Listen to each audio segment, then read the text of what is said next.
Dear students, आज हम discuss करने जा रहे हैं refraction in uniaxial crystals.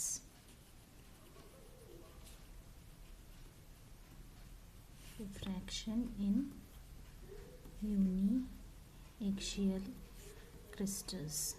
ये एक्सिस वो एक्सिस नहीं है जो हम नॉर्मली एक्सिस कहते हैं। इस एक्सिस के बारे में भी हम इस वीडियो में डिस्कस करेंगे।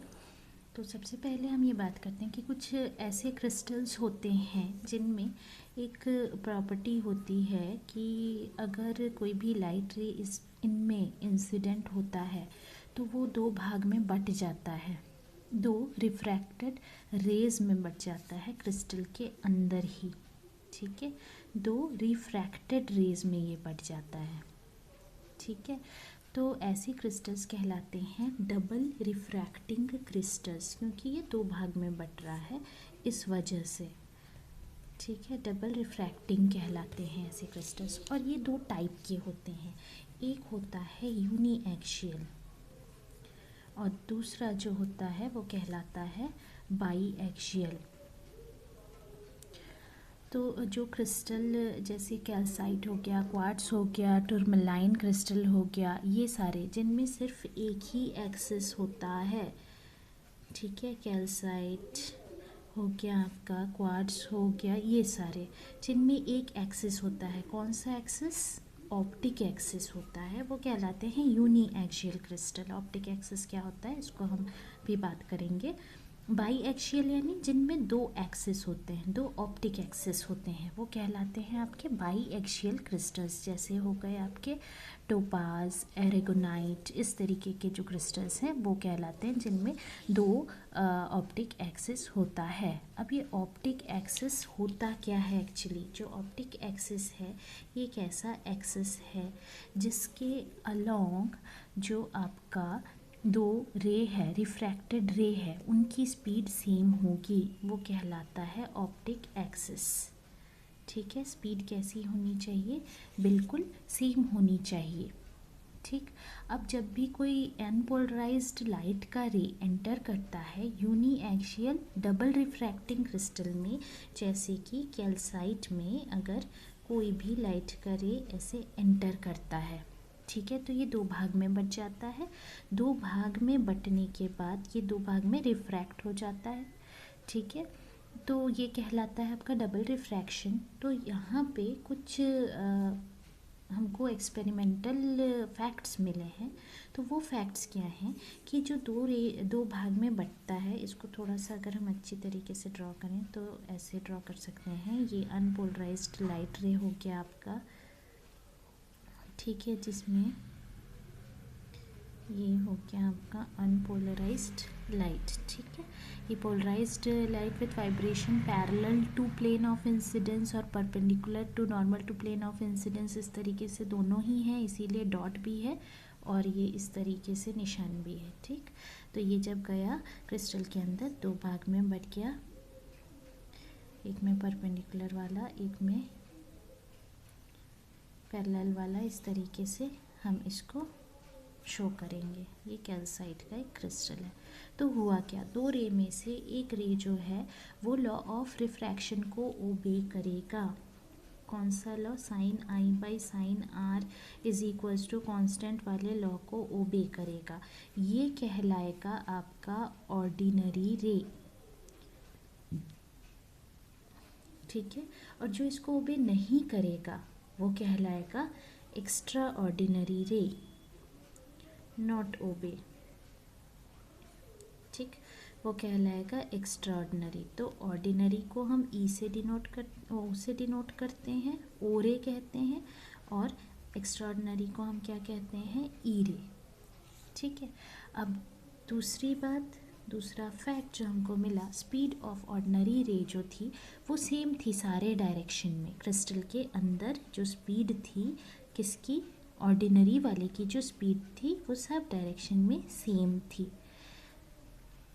ठीक है, तो इसका मतलब रिफ्रैक्टिव इंडेक्स जो है वो कांस्टेंट था। लेकिन एक्स्ट्रा ऑर्डिनरी वाले के लिए ये किसके लिए था? ओ के लिए था। ई के लिए सब डायरेक्शन में स्पीड जो है अलग अलग थी, कहीं ज़्यादा थी, कहीं कम थी, इस तरीके से थी, अलग अलग डायरेक्शन में अलग अलग स्पीड। तीसरा फैक्ट ये था कि क्रिस्टल के अंदर स्पीड जो थी ओ और ई रे दोनों की ऑप्टिक एक्सिस के अलोंग सेम थी, सेम अलोंग ऑप्टिक एक्सिस। ठीक है, तो रिफ्रैक्टिव इंडाइसेस क्रिस्टल की इसीलिए ऑप्टिक एक्सिस के अलोंग सेम थी। ठीक, यानी ऑप्टिक एक्सिस के along nu o is equals to nu e और mu o is equals to mu e. यानी कि लाइट रे एंटर करेगा क्रिस्टल में तो ऑप्टिक एक्सिस के अलोंग डबल रिफ्रैक्शन नहीं होगा। ठीक है, चौथा जो फैक्ट था वो ये था कि दोनों ऑर्डिनरी एक्स्ट्राऑर्डिनरी रे जो हैं वो प्लेन पोलराइज्ड थे। ओ एंड ई ये दोनों कैसे थे? प्लेन पोलराइज, यानी पोलराइजेशन अलोंग दी प्लेन था यहाँ पे, इसीलिए ये प्लेन पोलराइज थे। जो लास्ट वाली बात है, फैक्ट है, वो ये है कि जो direction of flow of energy था एक रे में वो नॉर्मल से इंक्लाइंड था वेव फ्रंट में, जबकि दूसरे रे में नॉर्मल के ही अलोंग था। ठीक है, नॉर्मल के एक रे में नॉर्मल से इंक्लाइंड था और दूसरे में क्या था? अलोंग नॉर्मल था। तो ये सारे फैक्ट्स हमको मिले। तो अगर इन फैक्ट्स को हम एक्सपेरिमेंटली करके देखना भी चाहें तो हम क्या कर सकते हैं कि मान लीजिए एक पीस ऑफ पेपर हमने लिया, इसी तरीके से एक पीस ऑफ पेपर लेकर के उसमें आप एक पेन से ड्रॉ करिए डॉट और उसके ऊपर रख दीजिए कैल्साइट का क्रिस्टल। यहाँ पे ऊपर क्या रखेंगे आप? कैल्साइट का क्रिस्टल। तो आप क्या देखेंगे कि ये जो एक डॉट है ये आपको एक न दिख करके दो डॉट दिखेगा जब आप कैल्साइट क्रिस्टल से इसको देखेंगे तो। ठीक है, तो ये जो है ये बता रहा है आपको डबल रिफ्रैक्शन के बारे में। और यहाँ पे मान लीजिए एक और कैल्साइट क्रिस्टल इसके ऊपर रख देते हैं तो आपको 4 इमेज पॉइंट दिखेंगे। एक क्रिस्टल रखने से 2 दिखे, 2 रखेंगे तो फिर आपको 4 इमेज पॉइंट्स आपको वहाँ पे नज़र आएंगे। तो इसके बाद बात ये आती है कि जो यूनिएक्सियल क्रिस्टल हमने कहा जिसमें एक ऑप्टिक एक्सिस वाली क्रिस्टल की जो हमने बात की, उनको डिवाइड किया जाता है 2 टाइप में। ये जो 2 टाइप हैं ये है एक नेगेटिव क्रिस्टल और दूसरा टाइप जो है वो है पॉजिटिव क्रिस्टल का। तो जो नेगेटिव क्रिस्टल है जैसे कि कैल्साइट हो गया आपका, और पॉजिटिव यानी कि हो गया आपका क्वार्ट्ज। ठीक है, तो जो नेगेटिव क्रिस्टल होता है इस नेगेटिव क्रिस्टल में जो स्पीड है ई रे की वो मैक्सिमम होती है ऑप्टिक एक्सिस के परपेंडिकुलर डायरेक्शन में। या हम ऐसा कहें कि जो स्पीड ऑफ ई रे है वो स्पीड ऑफ ओ रे से ज़्यादा होगी। ठीक है, V E greater than V O. या हम ये कहें कि जो रिफ्रैक्टिव इंडेक्स है ई रे की वो ओ रे से कम होगी, mu E less than mu ओ। ये किस में होगा आपका? ये नेगेटिव में होगा। ठीक है, और जो पॉजिटिव क्रिस्टल है आपका, पॉजिटिव क्रिस्टल में क्या होता है? जो ई रे की स्पीड है वो मिनिमम होगी परपेंडिकुलर डायरेक्शन में। या हम कह सकते हैं कि यहाँ पे जो वी ई है वो लेस देन वी ओ होगा, तो mu E greater then mu ओ होगा। ठीक है, तो इस तरीके से हम यूनिएक्सियल क्रिस्टल को 2 अलग अलग भाग में डिवाइड करते हैं। एक आपका नेगेटिव क्रिस्टल और दूसरा आपका पॉजिटिव क्रिस्टल, डिपेंडिंग ऑन की स्पीड किस तरह की है, एक्स्ट्राऑर्डिनरी और ऑर्डिनरी रे की।